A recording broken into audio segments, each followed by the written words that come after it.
You're listening to TurkishSoccer.com's Turkish Football and Turkish Super Lig podcast.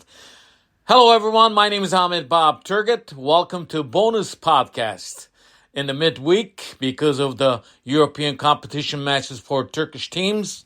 And we'll preview the week 6 coming up starting on Friday, tomorrow. So next 15 minutes, we'll start with pretty much the Champions League and then the Europa Conference League. Before that, though, let me give you last-minute news. As we talked about on this podcast many times, we said that Stefan Kuntz, Turkish national team coach, was about to be sacked. And Turkish Football Federation came in on Monday and said that Stefan Kuntz was not fired. He's still with Turkish national team. And Reuters news agency gave that news to all over the world. And guess what? Today, on Friday, early hours on Friday in Istanbul, TFF had a meeting with Stefan Kuntz. Stefan Kuntz came from Germany, and his crew, his assistant, and other assistants. They came in, they had a meeting. We know the meeting was about. They were going to tell him he does not have a job. So, with this news broke, and Reuters news agency, after 3 days later, had to say, well, Stefan Kuntz has been sacked by Turkish Football Federation. Guess what? They have a new coach. The coach is from Italy, former Italian national team player. And a coach, he coached in Turkish Super Lig, Adana Demirspor. His name is Vincenzo Mantello. Very young, bright coach. I've been following him in Adana Demirspor. But the problem is, while you're going in this tournament, trying to reach Euro 2024, why change the rider right now, just before October 12th match that we're going to face Croatia? Because bunch of players wanted Stefan Kuntz to go. That is why Stefan Kuntz lost his job. I wish those players that did not want Stefan Kuntz doesn't do the same thing to Vincenzo Mantello after a few games. So that's my gripe. I know there's 5-6 players in this team. They think they're a superstar.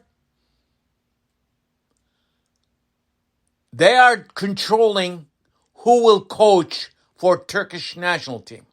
That is very bad. And one last word to Altıntop, Hamit Altıntop. If you're a general manager, you should have spoke up about these uprising by the players.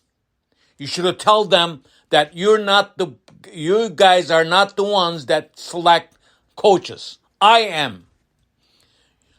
As a general manager, Hamit Altıntop, you did not do your job. Again, hear me again. Hamit Altıntop, you did not do your job as a general manager. And you should not be there either. So, that's my gripe for Turkish national team. And they have a very important 3-match coming up starting October 12th. They will travel to Croatia. As you know, Croatia on top of that division, they need to win at least 2 of the matches and get a tie with Croatia on October 12th. So let's see what they will do against Croatia and other 2 matches. That's it for Turkish national team for this time, but we will talk more about that because there's a lot of controversy going right now in Turkey about the Turkish national team. How is these coaches selected, because it's mind-boggling. That's all I want to say. Well, it was a good week for Turkish teams that played in the European competitions. First, on Tuesday, even though Galatasaray playing at home, when everybody thought that Galatasaray should have no problem against Copenhagen, and I told you guys in my last podcast, Copenhagen team is much more physical team than Galatasaray, because they played more matches than Galatasaray. Their season started earlier. And another problem with Galatasaray, you have too many transfers, too many newcomers that is not gelling with the team. And when you have a player like Kerem Aktürkoğlu, who's playing probably his first excited Champions League match, he had many chances in first 20 minutes, along with Icardi. If in those first 20, 25 minutes, Galatasaray played better, but they did not play with football knowledge. The way they kicked the ball, Kerem Aktürkoğlu, Icardi, they had pretty good chances. It could have been, and one off the post, off the woodworks. And then what happened in the 35th minute and 59th minute, Copenhagen scored 2 goals, and let's say it, Muslera on that goal made a huge mistake. But you cannot blame just him, because the defense had problems too. Galatasaray defense, right now, you have newcomers coming to the team. Sanchez will probably be playing for defense. But the thing is, the main thing I see right now, new transfers not gelling with the team yet. There's a lot of gossip going around. There's something wrong and things going wrong with Galatasaray team. But it was a good comeback for Galatasaray.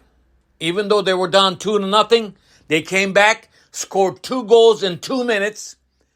Sacha Boy was the star of this match. Playing in right fullback, Sacha Boy was a star for Galatasaray team in this match. And Tete, who came in later in the 88th minute. So 86 minutes, Sacha Boy, and 88 minute, Tete scored a beautiful goal with a cross from Zaha. So Galatasaray, good thing they grabbed a point. But here's the thing. Hear me. As I said before, when you play at home in these matches, in this tournament, you have to win your home matches. If you can't, it's going to cost you. So it is going to cost Galatasaray. Even though to come back from 2-0 to tie at 2-2, it's a good thing. But when you're when you're aiming for 3 points and not playing good first 20, 25 minutes, not scoring, not playing smart football, missing all those chances, and then last 2 minutes, they are lucky, Sacha Boy and Tete goal save Galatasaray somehow. But the thing is, right now, in that group, Bayern Munich looks very good. They beat Manchester United, and Galatasaray's next game is going to be in October 3rd, on Tuesday. They will travel to England to face Manchester United. So it is going to be tough road from now. That is why I said next match after they play Manchester United, the next match at home, Galatasaray should win that match. If they don't, pretty much they will be out of that group can't go to advance to next round in the Champions League. On Thursday, the first match, Fenerbahce at home played against Nordjylland, and they beat them 3-1. And Fenerbahce's goals came by Crespo, Batshuayi, and Serdar Aziz. Fenerbahce looked very good. They've been winning their matches, and let's see what we'll do. But I said last podcast, in this group, Fenerbahce will top this group with no problem. In the last match on Thursday, today, late match, Besiktas was traveling to Club Brugge, and they went there, and the game was scoreless until 77th minute. And then in the 77th minute, Club Brugge scored thanks to Cenk Tosun. Again, it was a good comeback, at least get a tie in an away match. In the 88th minute, Cenk Tosun scored a beautiful goal and tied the match. So, very good point. Actually, a point is good for Besiktas. In this match, Mert Günok, Besiktas goalkeeper, also Turkish national team goalkeeper, Mert Günok made 8 saves. He'll probably be the player of the week in the week 1 in the Europa Conference League. I think so. And Getson Fernandez, what could I say? He needs somebody else near him. This guy was workhorse in this match. Getson Fernandez did a fantastic job today.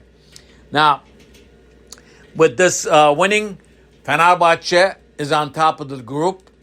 Also, in Besiktas is on top of their group. But in this group, all the teams, the 3 other teams, earned 1 point. So they all have 4 teams have 1 point, and Besiktas sits on top right now. So that is it for the European competition teams that played in Champions League and Europa Conference League this Wednesday and Thursday. Let's get to week 6. I know the time is running out for me. Week 6 will start on Friday. Gaziantep will be at home against Istanbulspor. And Saturday, there are 4 matches, and a very important match, probably, I would say, very important match for Galatasaray. Başakşehir has a new coach. Başakşehir-Galatasaray match on Saturday should be very, very exciting match. Also in Istanbul, Pendik will host Fatih Karagümrük. Rizespor, another good team who had a good start, will host Sivasspor. Antalya will be at home against newcomer Samsunspor. On Sunday, we have Besiktas will host Kayserispor in Istanbul. Ankaragücü will be at home against Konyaspor. Kasımpaşa will be hosting Adana Demirspor. And Alanya will be home against Fenerbahce, the top team in the Turkish Super Lig. So on Monday, there's only one match, and Hatay will host Trabzonspor. As you know, Trabzonspor has been winning matches, last couple matches. So they are looking good. After week 6, there's going to be postponed matches for the teams that September 26th. Tuesday, Istanbulspor Galatasaray match will be played. Adana Demirspor Besiktas match September 27th, which is on Wednesday.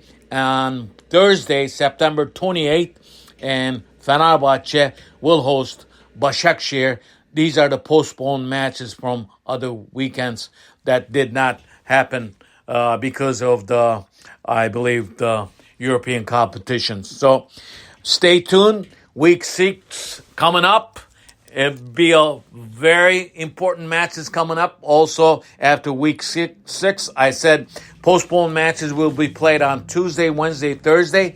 And then following weekend will be week 7, and then after that, the European competition matches coming up. So listen to my podcast, wherever you listen to your podcast. See you next time. Bye bye.